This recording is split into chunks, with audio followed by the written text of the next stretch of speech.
Okay, you guys, so we are going to be starting off with freshly washed, freshly blow dried, and freshly hot combed 4C hair. My brother does have 4C hair. If you have seen any of the other videos I've done with him being my doll, I guess you can say, you can see that he has basically the same exact hair as me. Um, and so, yeah, we washed his hair, blow dried, and then I pressed it out with a hot comb just so we can have that sleek look. And right now, we're going to go in and we're going to take our time parting. With very detailed braids, it's all in the parting because a braid is going to be a braid, whether it's big, whether it's small. The thing that defines the braid is the parting. So right now, I'm going to take my time with parting his hair, and as I go along, I will share with you guys the tips that I use when I'm parting.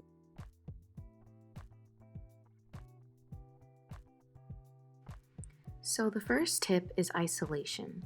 When you are doing designs with your braids, a clean part is essential. To get a clean part, you must isolate as much of the hair as possible. I do this by first parting off the desired section, and then I put edge control in the part so that I can perfect the part going over a second time. You will see me doing this periodically through the video.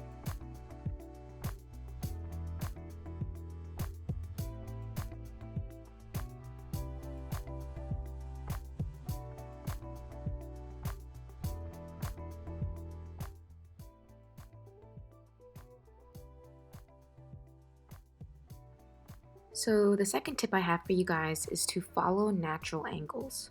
My brother got his hair done prior to me braiding. He went to the barber and he got his sides cut into the fade that we are seeing now.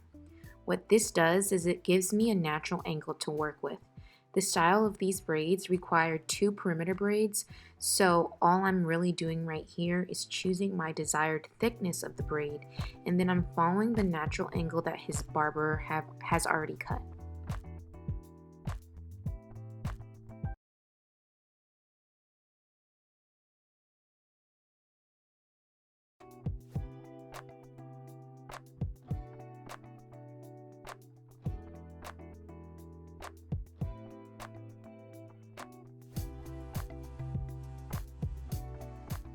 The third tip I have for you guys is to twist and see. This can also be considered pre-parting. Pre-parting is usually for lengthier styles like box braids that take a long time, and it often entails loosely braiding the part you have already created. Since we are only working with 6 braids and he only has half a head of hair, I usually just simply twist up the isolated section somewhat tightly to see how the braids would lay. A part looks differently on free hair versus when you put tension on the hair, like with braiding. When you twist up the braid, you can catch areas of the part that may need to be tidied up a bit. You will see me doing this throughout the video as well.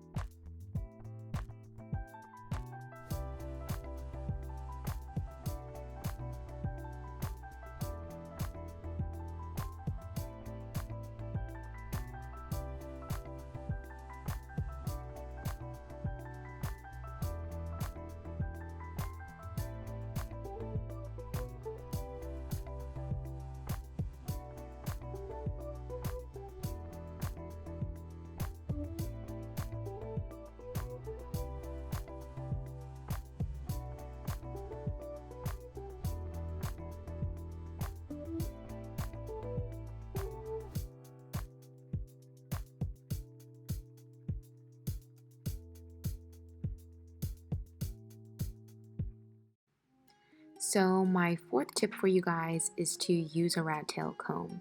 The rat tail comb gives you a type of precision that you definitely need if you're going to try to do detailed braids. Also, the rat tail comb I use in order to smooth in the edge control, which will lead me to my fifth tip in a bit.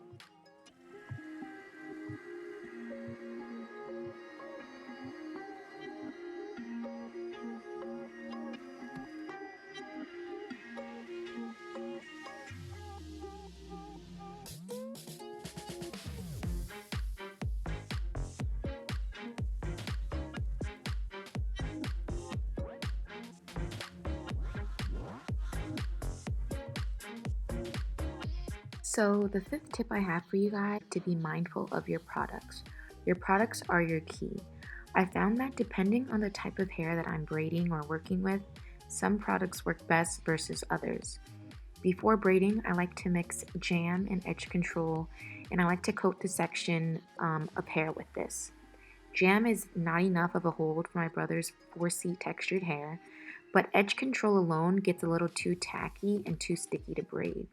I found that a perfect 50-50 mix before braiding is like perfect for my brother's hair. But again, this changes depending on the type of hair I'm braiding. Before I was braiding my friend's hair and she has like a 3B type of hair, and jam is only enough for her.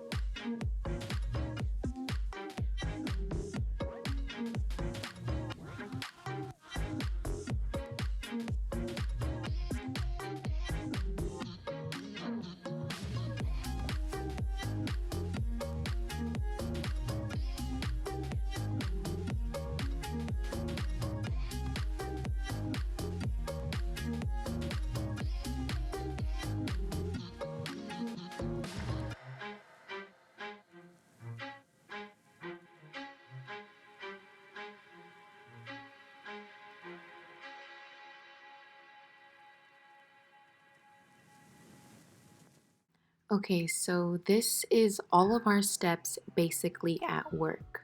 Do you see that? Clean, crisp, perfect. So, the final step that I have for you guys is to practice, practice, practice, practice. I literally just learned how to braid. I've only been braiding for 1 year, you guys. Believe it or not, if you go on my channel, you can see the evolution of the braids that I've done on myself and on other people. And the main takeaway is that I just have to practice on myself, practice on other people. And every time I do practice, I'm doing a different style. I'm challenging myself every time, even if my braid game isn't perfect. So, yeah, definitely practice.